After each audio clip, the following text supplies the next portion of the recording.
My heart stopped when David's name lit up my phone screen. My son-in-law rarely called unless he wanted something, and his calls always left me uneasy. For a moment, I considered letting it go to voicemail, but worry for my daughter Sarah and my grandkids made me swipe to answer. "Hello?" I said, striving to keep my voice even. "Martha," David began, his tone slick with false warmth. "I hope I'm not catching you at a bad time." I gripped the phone tighter, dread coiling in my stomach. "What do you need, David?" He chuckled, the sound sharp and calculated. Straight to the point, as always. "Well, since you asked, I need $50,000. By Friday." The amount was staggering, and my breath caught. 50,000. "David, that's non-negotiable," he interrupted, his feigned charm dissolving. "Unless you want to explain to Emma and Lucas why Grandma won't be around anymore." A chill swept through me. "What are you talking about?" "It's simple," he said, his voice suddenly icy. "You give me the money, and everything stays as it is.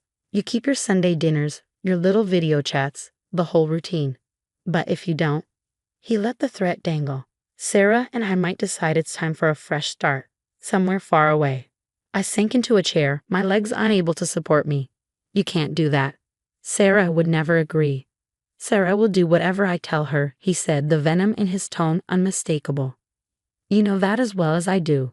So what's it going to be, Martha? 50 grand or goodbye forever." The line went dead, leaving me reeling.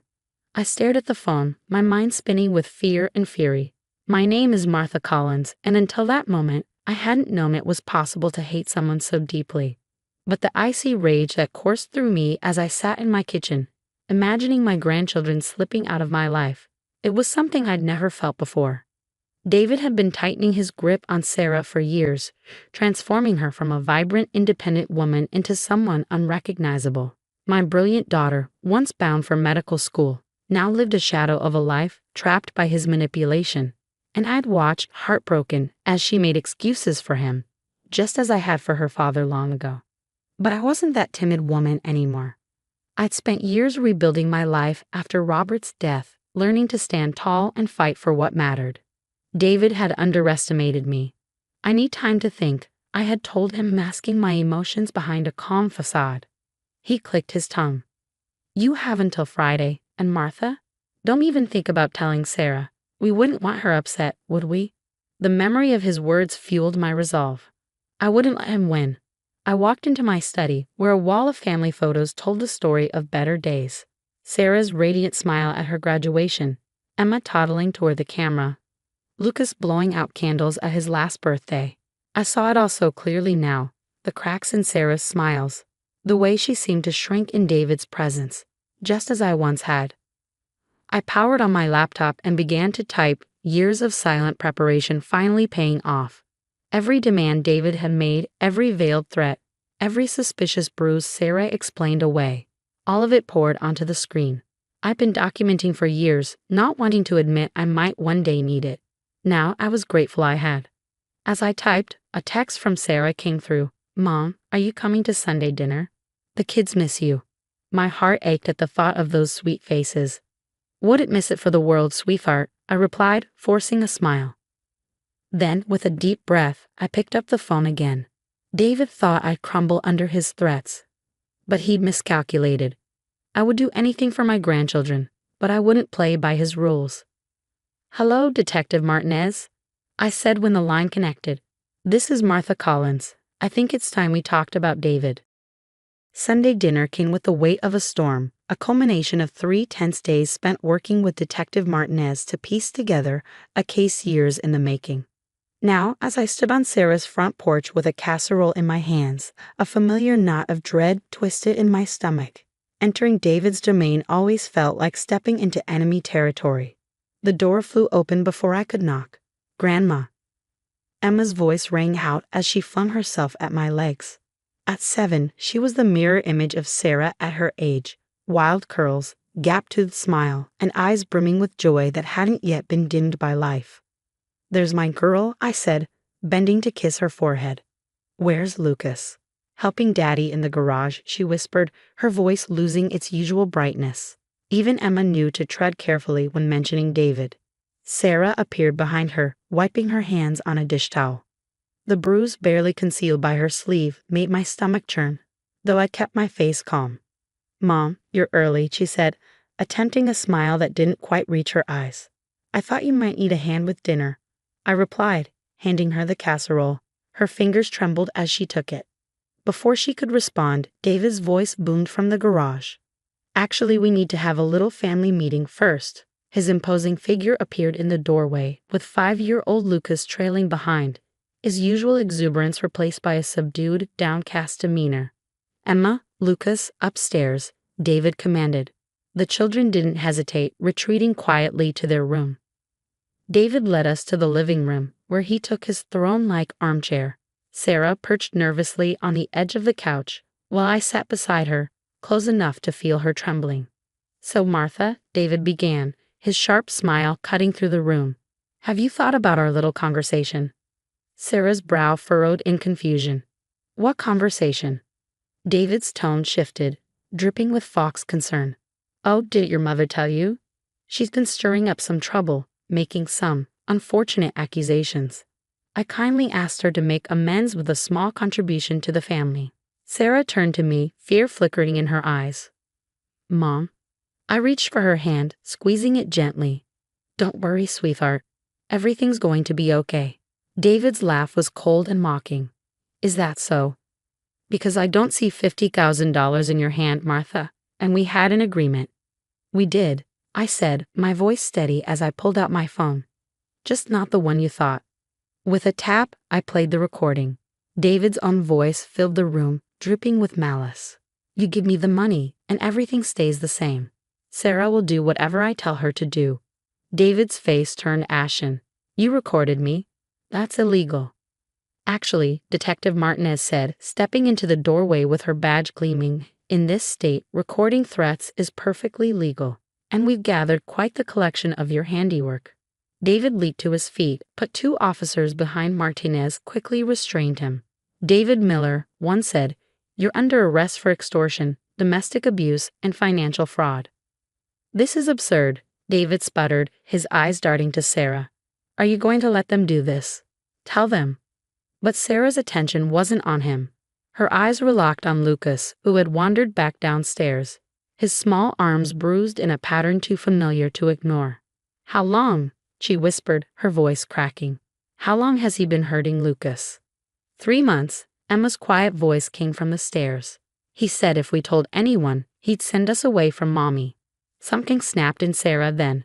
Years of fear, doubt, and helplessness melted away, replaced by something fierce and resolute. She rose, her voice trembling at first but growing stronger. "Get out of my house.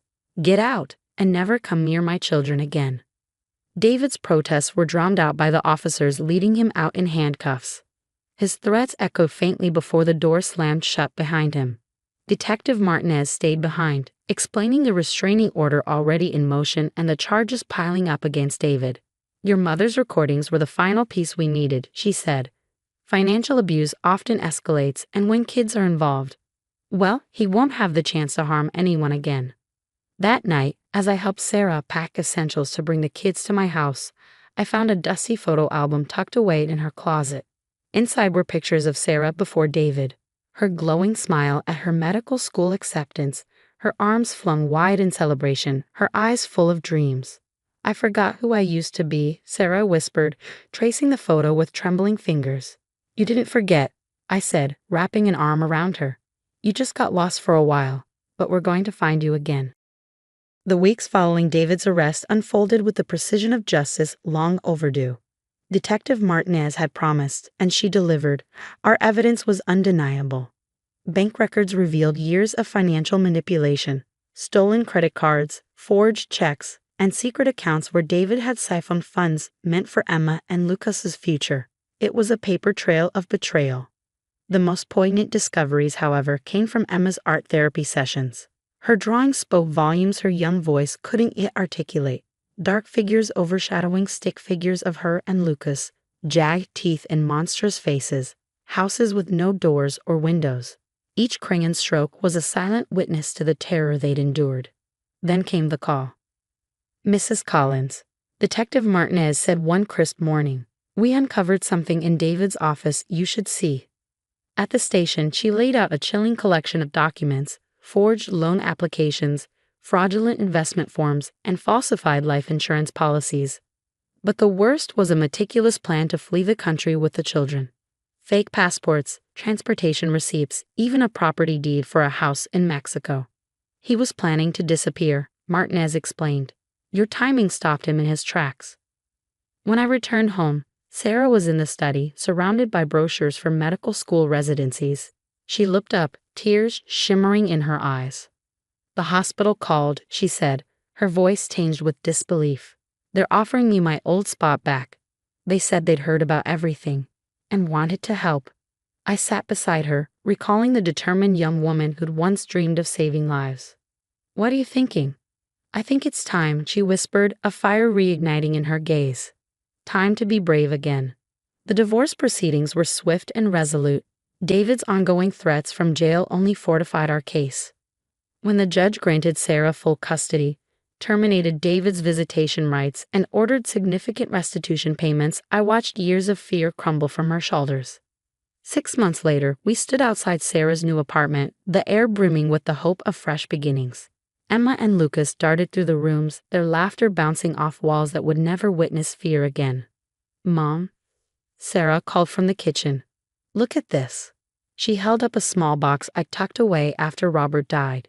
Inside was the key to my first business office, the one I'd open when everyone told me I'd fail. You never told me how you did it, Sarah said softly. How you started over. I took her hand, smiling at the strength I knew had always been there. One step at a time, sweetheart, and with the people who love you by your side. That evening, as we gathered around Sarah's new dining table, I marveled at how far we'd come. Sarah flipped through medical textbooks between bites of dinner.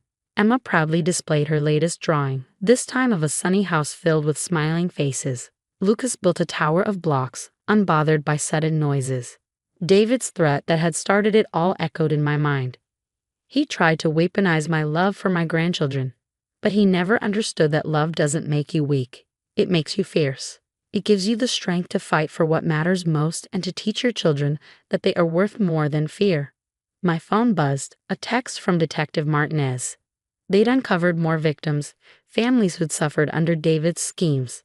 Would you and Sarah be willing to help build their cases? She asked. I glanced at my daughter, the resilience in her eyes unmistakable. Her answer came without hesitation. Tell them yes, she said firmly. We're ready to help. As night settled over our healing family, I thought about the cycles we'd broken and the courage it took to forge a new path. Sometimes the greatest act of love isn't just protecting your children, it's showing them they deserve better and helping others do the same.